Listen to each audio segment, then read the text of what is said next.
दोस्तों आज की इस वीडियो के अंदर हम आप सभी के साथ में आपकी क्लास 8 जियोग्राफी सब्जेक्ट के चैप्टर नंबर 5 के पार्ट सेकंड को डिस्कस करने वाले हैं। और यार अगर आपने अभी तक हमारे पार्ट फर्स्ट की वीडियो को नहीं देखा है तो आप एक बार जाके उसको देख सकते हैं, समझ सकते हैं हमारे चैनल के ऊपर। ठीक है, फिर आज हम स्टार्ट करने वाले हैं यहाँ से factor affecting location of industries कि भाई हमारे ऐसे कौन से फैक्टर्स होते हैं जो कि हमारे इंडस्ट्री की लोकेशन को इन्फ्लुएंस करते हैं। अब यहाँ पे बताता है the factor affecting the location of industries are the availability of raw material, land, water, labour, power, capital, transport and market. Industries are situated where some or all of these factors are easily available. Sometimes the government provide incentive like the subsidized power, lower transport cost and other infrastructure so that industries may be located in backward areas. Industrialization often leads to the development and growth of towns and cities. अब देखो यार यहाँ पे आप सभी को बताता है कि जो हमारी इंडस्ट्री होती है वो किस एरिया के अंदर होगी, इस चीज़ के ऊपर बहुत सारे फैक्टर्स डिपेंड करते हैं। आखिरकार वहाँ पे उनको कच्चा माल मिल पाता है या फिर नहीं मिल पाता है, ज़मीन कैसी रहती है वहाँ की, उसके साथ में वहाँ का पानी की कोई सुविधा है या फिर नहीं है, क्या वहाँ पे सस्ती लेबर मिल पाएगी नहीं मिल पाएगी, लेबर वेजेस कितनी लेगी, उसी के साथ में क्या यहाँ पे हमारी जो इलेक्ट्रिसिटी यानी कि पावर होती है वो उन लोगों को मिल पाएगी नहीं मिल पाएगी, कितना पैसा उन लोगों को वहाँ पे लगाना पड़ेगा, साथ में क्या क्या वहाँ पे ट्रांसपोर्ट करने के लिए फैसिलिटी अवेलेबल है और किस टाइप की वहाँ पे आखिरकार उन लोगों को मार्केट मिलने वाली है। ठीक है, अब यहाँ पे बताता है कि भाई इनमें से सभी या फिर कुछ फैक्टर्स को देखते हुए हमारी इंडस्ट्री सेट की जाती है किसी एरिया के अंदर। ठीक है, और यहाँ पे होता क्या है कि बहुत बार जो आपकी गवर्नमेंट होती है वो भी सब्सिडी देती है इन बहुत सारी मतलब कि इंडस्ट्रीज़ को सेटअप होने के लिए, वो उनको सस्ते मतलब दामों के ऊपर ट्रांसपोर्ट फैसिलिटी अवेलेबल कराती है, सब्सिडाइज्ड पावर देती है यानी कि जिससे उनको कम दाम देकर अच्छी पावर मिल सके उनकी इंडस्ट्री को चलाने के लिए। साथ में जो उनकी इंडस्ट्री होती है उसको मतलब कि सेटअप करने के लिए वो उन लोगों को जगह दिलाती है थोड़े कम प्राइसेस के ऊपर। ठीक है, अब यहाँ पे आप सभी को बताता है क्योंकि जो हमारे इंडस्ट्रियलाइजेशन होता है इसकी वजह से यार जो उसके आसपास का एरिया होता है वो भी डेवलप होता है और साथ में यहाँ पे बड़े बड़े फिर शहर और आगे जाके आपके टाउन्स बनते हैं। ठीक है, उसी के साथ में यार चलो अब आप सभी को बताते हैं इंडस्ट्रियल सिस्टम के बारे में। अब हमने इसको तो यहाँ पे समझ लिया। अब यहाँ पे कहते हैं an industrial system consist of inputs, process and outputs.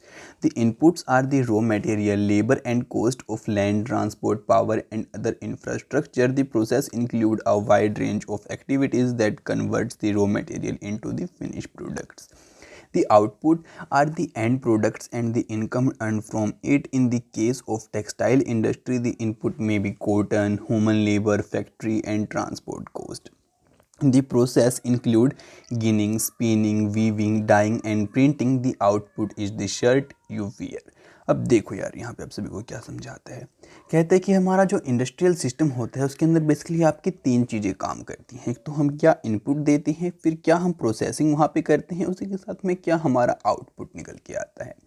अब अगर यहाँ पे हम बात करें कि अगर आपको चलो हम एग्जांपल लेके बताएं, यहाँ पे आपकी जो टेक्सटाइल इंडस्ट्री होती है उसका, तो यहाँ पे टेक्सटाइल इंडस्ट्री के अंदर हम लोग आप सभी को पता है जो आपकी कॉटन होती है उसका इस्तेमाल करते हैं। यहाँ पे लेबर भी आपकी काम करती है, उसके साथ में कुछ पैसा हमको यहाँ पे ख़रीदने के लिए जो आपकी मशीन वगैरह होती है इंडस्ट्री सेटअप के लिए लगाना पड़ता है, और जो आपकी डाइज़ वगैरह होती हैं वो भी ख़रीदनी पड़ती हैं।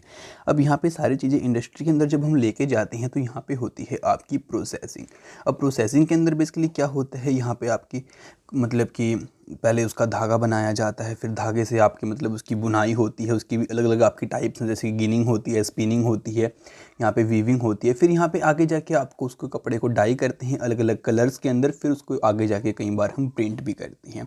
और ये सब होने के बाद आखिरकार हमें एंड में क्या देखने को मिलती है, हमारी एक शर्ट देखने को मिलती है, कुछ ऐसी रहेगी। हाँ, हमारी कुछ शर्ट हमें ऐसी देखने को मिलती है फिर बाद में, और फिर वो हम जाके मार्केट से ख़रीद कर लाते हैं। तो कुछ इस टाइप से जो हमारी इंडस्ट्रीज़ होती हैं वो फंक्शन करती हैं। यहाँ पे बेसिकली आप सभी को मैंने समझा दिया कि बहुत सारी चीज़ें काम करती हैं, जैसे कि ये हमारी इंडस्ट्री है, इसके अंदर हम इनपुट डालेंगे फिर आउटपुट निकलेगा, बीच में हम यहाँ पे प्रोसेसिंग करते हैं। ठीक है, तो ये बेसिकली आपको यहाँ पे बात समझाना चाहता है। अब इनपुट के अंदर आपकी कॉस्ट वगैरह वाली चीज़ें रहती हैं, मैंने आपको समझा दिया। प्रोसेसिंग आप समझ चुकी हैं और आउटपुट भी आप समझ चुकी हैं, और जो प्रॉफिट वो लोग कमाएंगे वो भी आपका आउटपुट के अंदर ही यहाँ पे रखा जाएगा, ठीक है। तो चलो अब आगे। अब यहाँ पे आप सभी को एक एक्टिविटी गिवन है, देखो ये वाली यहाँ पे लिखा हुआ है और कहते हैं find out the inputs outputs and processes involve in the manufacture of a leather shoe, कि जो आपके लेदर के जूते बनते हैं, वो लेदर के जूते बनने के लिए आपकी जो जो चीज़ों की रिक्वायरमेंट पड़ती है, मतलब क्या चीज़ें प्रोसेसिंग के अंदर चाहिए रही होंगी, क्या इनपुट में चाहिए, क्या हमें आउटपुट मिलेगा, तो उन सभी को आप खुद से पता लगाने की कोशिश करो और फिर हमें भी कमेंट करके बताओ। देखते हैं आप कितने अच्छे तरीके से इसका पता लगाते हैं। ये आपका एज अ होम असाइनमेंट है, ठीक है। तो चलो यार, अब हमारा नेक्स्ट जो हमारा टॉपिक आता है, सब टॉपिक वो हमें बताता है इंडस्ट्रियल रीजन्स के बारे में, कि आखिरकार हमारे जो वर्ल्ड है वहाँ पे हमें कहाँ कहाँ जो हमारे इंडस्ट्रियल रीजन्स हैं देखने को मिलती हैं।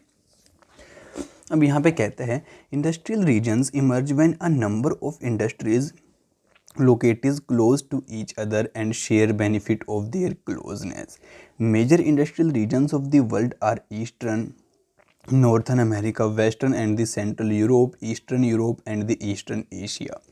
Major industrial regions tend to be located in the temperate areas near the seaports and especially near the coal fields. अब देखो यार, यहाँ पे आप सभी को ये बात समझाता है कि भाई जो हमारे इंडस्ट्रियल रीजन्स हैं, हम बेसिकली उनको रीजन्स तब कहते हैं जब मानो यहाँ पे आपकी कोई एक फैक्ट्री थी, ठीक है, इसके आसपास में आपकी और भी बहुत सारी फैक्ट्री हों, तो हम इस पूरे एरिया को फिर क्या बोल देंगे, हमारा इंडस्ट्रियल रीजन बोल देंगे। यानी कि सिर्फ हम एक फैक्ट्री से इसको इंडस्ट्रियल रीजन नहीं बोल सकते। और फिर होता क्या है, यहाँ पे ये जो फैक्ट्री हैं ये एक दूसरे से बेनिफिट भी ले। जैसे अगर मैं आपको एग्जाम्पल के तौर पर बताऊँ तो ये देखो, अब आपकी मारुति कंपनी लगा लो आप, ठीक है, जो आपकी कार बनाती है, आप सभी को पता होगा, ठीक है। अब इसके आसपास यहाँ पे बहुत सारी आपकी और इंडस्ट्री आ जाए, कोई आपकी गाड़ी की हेडलाइट्स बनाती है, कोई आपके टायर्स बनाती है, कोई कुछ बनाती है, और फिर ये सारी जाके मारुति कंपनी को इस चीज़ को सप्लाई करें, और फिर बाद में मारुति कंपनी इसको असेंबलिंग करके आपकी पूरी कार को तैयार कर दे। तो कुछ इस तरीके से यहाँ पर ये चीज़ वर्क करे। तो इस तरीके से ये सारी जो इंडस्ट्री है एक दूसरे को बेनिफिट प्रोवाइड करा रही हैं, तो हम इसको एक इंडस्ट्रियल रीजन कंसीडर कर सकते हैं। फिर यहाँ पे अब आपको आगे बताते हैं कि जो हमारा वर्ल्ड है, यहाँ पे हमें अलग अलग जगह पे आपके इंडस्ट्रियल रीजन्स देखने को मिलते हैं। जैसे कि आपका नॉर्थ अमेरिका हो गया, वेस्टर्न और सेंट्रल यूरोप का एरिया हो गया आपका, फिर ईस्टर्न यूरोप के अंदर भी हम लोगों को देखने को मिलते हैं। फिर आपके जो इंडस्ट्रियल रीजन्स अगर मैं बात करूँ, बेसिकली आपके टेम्परेट एरियाज़ के अंदर हमें देखने को मिलती हैं, जहाँ पे आपके समुंदर के पोर्ट्स होते हैं वहाँ पे देखने को मिलती हैं, और आपके जो कोयल फील्ड्स रहते हैं वो वहाँ पे भी देखने को मिलती हैं। तो एक मिनट में इसको जूम करता हूँ। हाँ, अब आपको ये चीज़ें और अच्छे से समझ में आएंगी। ये देखो, यहाँ पे आप सभी के इंडस्ट्रियल रीजन से, ये आपका वेस्टर्न यूरोप हो गया, ये सेंट्रल हो गया और ये ईस्टर्न यूरोप हो गया आप सभी का, ठीक है। उसके बाद यहाँ पे आप देख सकते हैं आपका ये नॉर्थ अमेरिका हो गया, उसके साथ में यहाँ पे इस रीजन में और इस रीजन में भी आपको देखने को मिल रही है। और यहाँ पे लिखा भी हुआ है कि वर्ल्ड इंडस्ट्रियल बेल्ट और इंडस्ट्रियल रीजन हमारे कौन से रहने वाले हैं। जो आपके ब्लैक मार्क से शो कर रखी हैं यहाँ पे, मतलब कि पूरे इंडस्ट्रियल रीजन रहते हैं आपके, और ये आपकी बेल्ट है इंडस्ट्रीज़ की, ठीक है। तो चलो यार, इसी के साथ अब आपको आगे एक्सप्लेन करते हैं। अब यहाँ पे कहता है India has a heavy several industrial region like the Mumbai Pune cluster, Bangalore Tamil Nadu region, Hooghly region, Ahmedabad Baroda region, Chota Nagpur industrial belt, Visakhapatnam Guntur belt, Gurgaon Delhi Meerut region and the Kollam Thiruvananthapuram industrial cluster. कि भाई इस पर ऐसे ही हमारा जो इंडिया है यहाँ पे भी हम सभी को बहुत सारे इंडस्ट्रियल रीजन्स देखने को मिलती हैं। जैसे कि आपका जो मुंबई का पुणे क्लस्टर हो गया, आपका बेंगलोर तमिलनाडु का रीजन हो गया, हुगली रीजन हो गया, अहमदाबाद, तो वो सभी रीजन्स के नाम यहाँ पे आपको बेसिकली दे रखे हैं, तो आप इनको ईजिली समझ सकती हैं। उसी के साथ में यार अब यहाँ पे अब हम देखते हैं हमारे इंडस्ट्रियल डिज़ास्टर को, ठीक है। तो यहाँ पे कहते हैं in industries accident disaster mainly occur due to the technical failure और irresponsible handling of hazardous material. कि भाई जो हमारी इंडस्ट्रीज़ होती हैं वहाँ पे दुर्घटनाएं घटती हैं, वो बेसिकली इसी तरीके से, वो बेसिकली आपके मेनली दो कारणों से घटती हैं। या तो वहाँ पे कोई टेक्निकल फेलियर हो जाता है, या फिर जो वहाँ का स्टाफ होता है वो इररिस्पॉन्सिबल होता है, यानी कि अच्छे से ध्यान नहीं देता। अगर कोई यहाँ पे ख़तरनाक मटेरियल है तो उसको अच्छे से वो लोग संभाल के नहीं प्रिकॉशंस के साथ में यूज़ करती, और ना ज़्यादा उसको अच्छे सेफली से किसी जगह के ऊपर सेव करती हैं। अब ऐसा ही कुछ एग्जांपल यहाँ पे आपको देने वाले हैं यूनियन कार्बाइड फैक्ट्री का। यहाँ पे आपको बताता है one of the worst industrial disaster of all time occurred in Bhopal on 3 December 1984 around 00:30 AM. It was technological accident in which highly poisonous methyl isocyanate gas along with the hydrogen cyanide and the other reactions produce leak out of a pesticide factory of Union Carbide. The official death toll was 3,598 in 1989. Thousands who survived still suffer from one or many ailments like the blindness, impaired immune system, gastrointestinal disorder etcetera. अब देखो यार, यहाँ पे आप सभी को समझाते हैं कि आपका भाई जो सबसे खतरनाक दुर्घटना हमारे वर्ल्ड के अंदर घटी है उनमें से एक हम काउंट करते हैं आपके जो भोपाल के अंदर घटी थी 3 दिसंबर को आपकी 1984 के अंदर, और ये रात के 12 बजे के करीब आपकी मतलब 12:30 बजे के करीब घटी थी। यहाँ पे बेसिकली आपका एक टेक्नोलॉजिकल एक्सीडेंट हम इसको कंसीडर करते हैं, जो आपकी बहुत ही खतरनाक जहरीली गैस थी जिसका नाम इन लोगों ने यहाँ पे आपको दे रखा है MIC या फिर methyl isocyanide.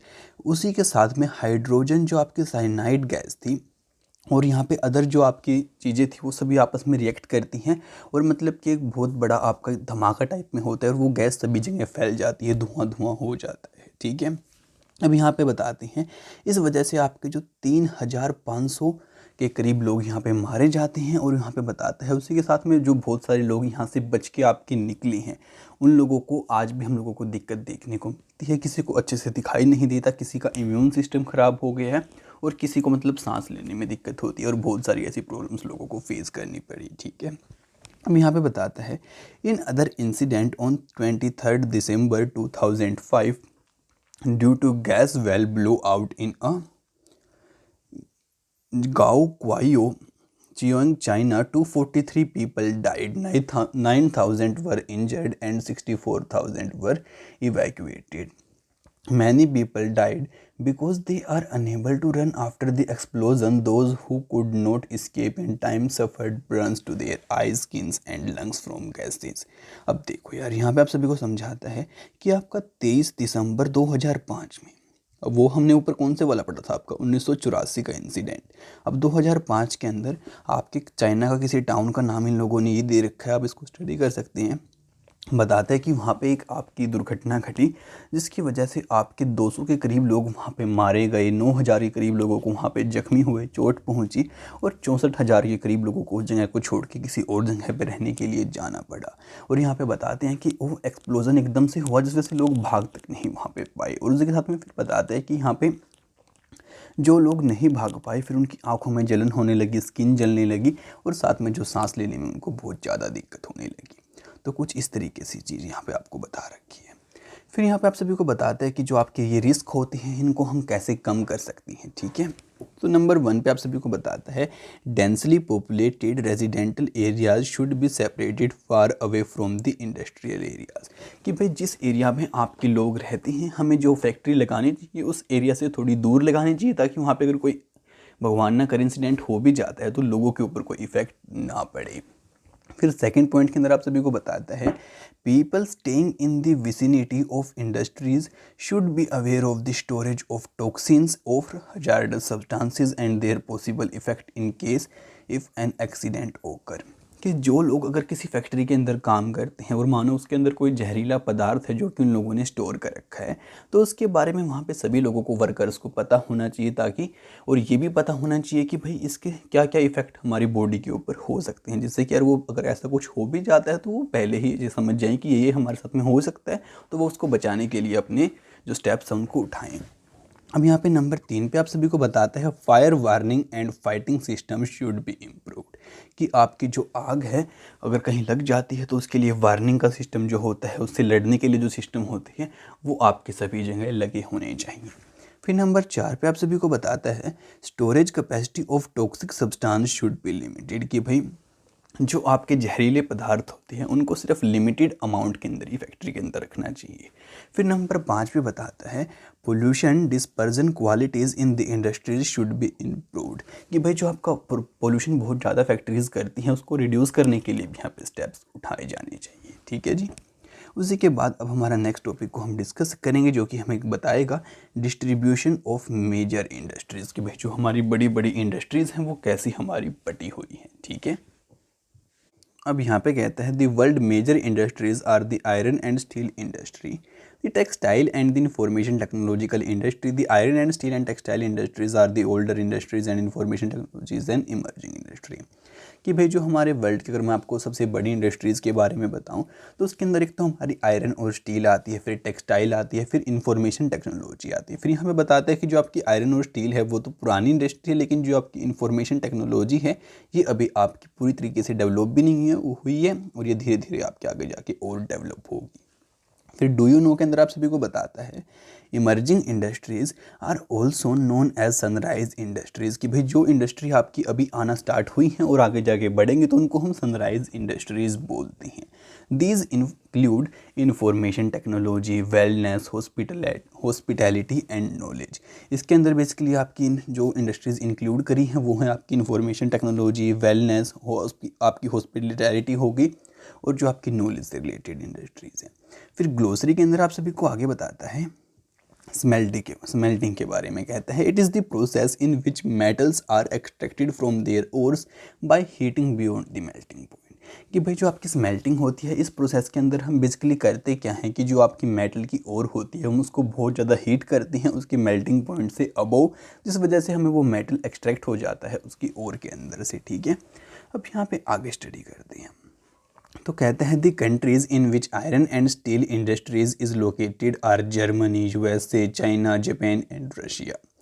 Textile industries is concentrated in India, Hong Kong, South Korea, Japan and Taiwan. The major hubs of the information technological industries are the Silicon Valley of central California and the Bangalore region of India. कि भाई जो हमारी countries हैं जहाँ पे हमें iron or steel industry देखने को मिलती हैं उनके अंदर इंक्लूड है आपकी जर्मनी हो गई, यूएसए हो गई, चाइना हो गया, जापान, रशिया हो गया।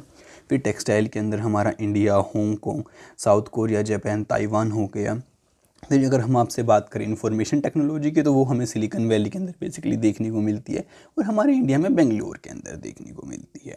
फिर यहाँ पे आपको आगे बताता है आयरन एंड स्टील इंडस्ट्री के बारे में और कहता है like other industries iron and steel industries too comprise is various inputs, process and output. कि भाई जैसे कि बाकी इंडस्ट्रीज़ के अंदर होता है वैसे ही आपकी आयरन और स्टील के अंदर भी होता है। इसके अंदर भी हमें बहुत सारे इनपुट्स डालने पड़ते हैं, फिर प्रोसेस होती है, फिर आउटपुट हम लोगों को देखने को मिलती है। कहते हैं this is a feeder industry, those products are used as raw material for the all other industries. कि भाई इसको हम एक तरीके से फीडर इंडस्ट्री भी कंसिडर करते हैं क्योंकि जो इसका प्रोडक्ट हमें तैयार होके मिलता है उसको बाकी इंडस्ट्रियाँ ऐसा कच्चा पदार्थ इस्तेमाल करती हैं। ठीक है, फिर अब आगे आप सभी को कहता है the input for the industry include raw material such as iron ore coal, limestone along with labour, capital site and other infrastructure. की भाई अगर हम आपसे बात करें इस इंडस्ट्री के इनपुट की तो यहाँ पे हम सभी को आपका और चाहिए होता है, फिर कोयल चाहिए होता है, साथ में और भी बहुत कोयल चाहिए होता है, लाइमस्टोन चाहिए होता है, लेबर चाहिए होती है, कैपिटल चाहिए होती है और एक मतलब अच्छा सा इंफ्रास्ट्रक्चर भी चाहिए होता है। The process of converting iron ore into steel involve many stages. की अगर हमें आपके आयरन ओर से स्टील को बनाना है तो इसके अंदर बहुत सारी प्रोसेस के अंदर से हमें इसको गुजारना होगा। The raw material is put is the blast furnace where it undergoes melting. It is then refined. The output obtained in steel which may be used by the other industries as the raw material।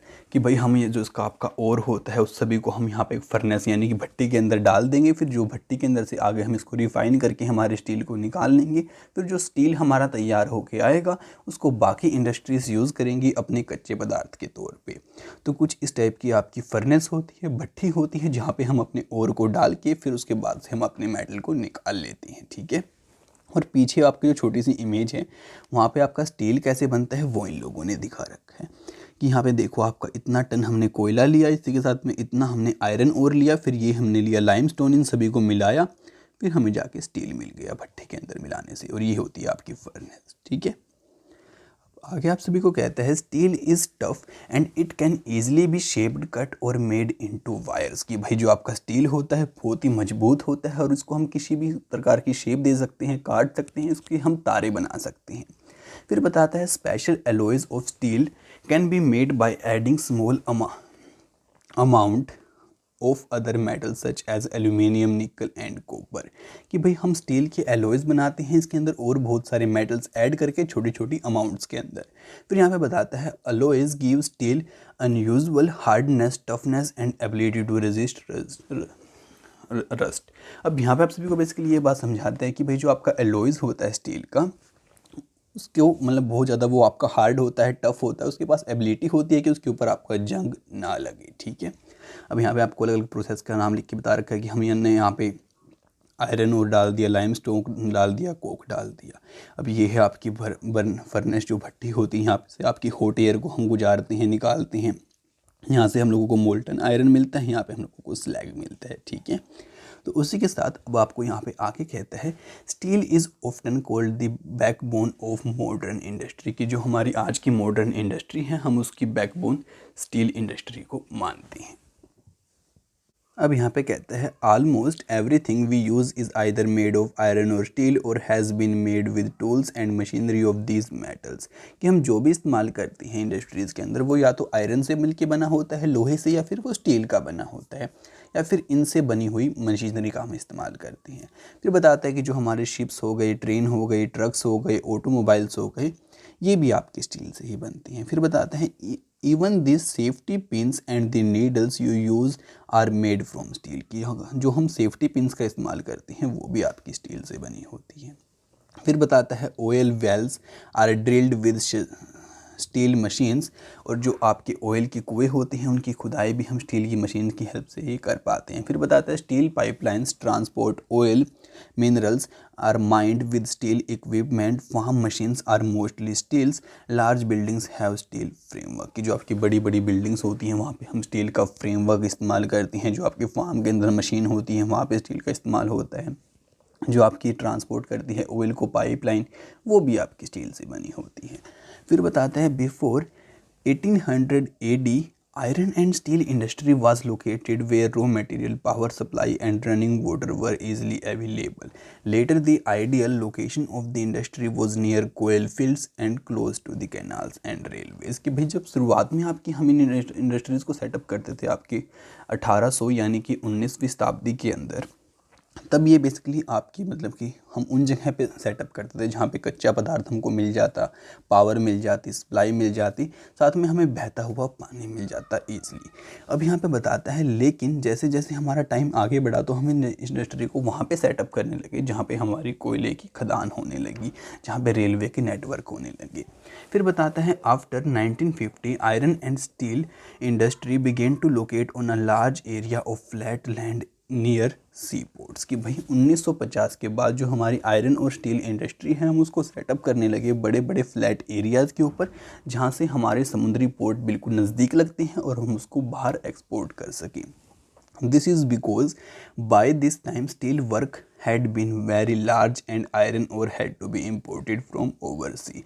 अब यहाँ पे बताता है क्योंकि इस time तक जो हमारा स्टील का वर्क था बहुत ज़्यादा बढ़ चुका था और हम लोगों को आयरन और जो था वो बाहर से कई बार इंपोर्ट करना पड़ता था या फिर एक्सपोर्ट करना पड़ता था, जो हमारा तैयार प्रोडक्ट होता था वो। ठीक है, तो कुछ इस तरीके से चीज़ें यहाँ पे काम करती थी। उसके बाद में यहाँ पे आप सभी को फिगर भी दिखा रखी है आपकी 5.7 और यहाँ पे शो भी कर रखा है। ये देखो नंबर 1 पे सबसे पहली लोकेशन हमारे लिए ये होती थी। उसके बाद नंबर 2 पे हमने अपनी लोकेशन को यहाँ पे शिफ्ट किया जहाँ पे हम लोगों को मतलब कि हमारी बाकी सुविधाएं मिल सकें। और नंबर 3 पे आप सभी को पता है जहाँ से हमें समुंदर नज़दीक लगे यानी कि सी पोर्ट आसपास हो, वहाँ पे हम लोगों ने इसको सेट किया। अब बताता है in India iron and steel industry has developed taking advantage of raw material cheap labour. कि हमारे इंडिया के अंदर आपकी जो स्टील इंडस्ट्री थी वो इसलिए डेवलप हुई क्योंकि यहाँ पे हमको कच्चा पदार्थ भी मिल गया और चीप लेबर मिल गई, अच्छी ट्रांसपोर्टेशन एंड मार्केटिंग फैसिलिटी भी मिल गई। ठीक है ना। फिर आगे आप सभी को कहता है all important steel production centre such as Bhilai, Durgapur, Burnpur, Jamshedpur, Rourkela, Bokaro are situated in the regions that spreads over 4 states. कि बेसिकली जो आपके बड़े बड़े स्टील प्रोडक्शन वाले सेंटर हैं जैसे कि भिलाई हो गया, दुर्गापुर हो गया, बुरहानपुर हो गया, जमशेदपुर हो गया, बोकारो हो गया, ये सभी हमें उसी रीजन्स के अंदर देखने को मिलते हैं जहाँ पे सभी चीज़ें हमारे पास अवेलेबल हों। और ऐसा बेसिकली आपके 4 स्टेट्स के अंदर हम लोगों को देखने को मिलता है, वेस्ट बंगाल, झारखंड, उड़ीसा एंड छत्तीसगढ़। अब यहाँ पे बताता है Bhadravati and Vijayanagar in Karnataka, Visakhapatnam in Andhra Pradesh and Salem in Tamil Nadu are other important steel centre utilising local resources. कि भाई ये जो कुछ हमने बाद में बताया ये भी आपके एक इम्पोर्टेंट सेंटर यहाँ पे कंसीडर किए जाते हैं। ठीक है, तो यार अब आज के पार्ट को हम ज़्यादा लंबा नहीं खींचते हैं, आज के इस पार्ट को हम यहीं पे एंड कर देते हैं। अब अगर आपने हमारे पिछले पार्ट की वीडियो नहीं देखी तो आप उसको देख लेना, समझ लेना, और नेक्स्ट पार्ट की वीडियो हम आप सभी के लिए बहुत ही जल्दी दे के आएंगे। उसको सबसे पहले देखने के लिए चैनल को सब्सक्राइब करना बिल्कुल भी मत भूलना, और साथ ही बेल नोटिफिकेशन को ऑल पे सेट कर लेना। और अगर आपने अभी तक इस वीडियो को अपने फ्रेंड्स के साथ में शेयर नहीं किया तो यार फटाफट से शेयर बटन को दबाओ, उनके साथ में इस वीडियो को शेयर करो। तो आपसे मिलते हैं नेक्स्ट वीडियो के अंदर बहुत जल्द ही, तब तक के लिए माय फ्रेंड्स बाय बाय।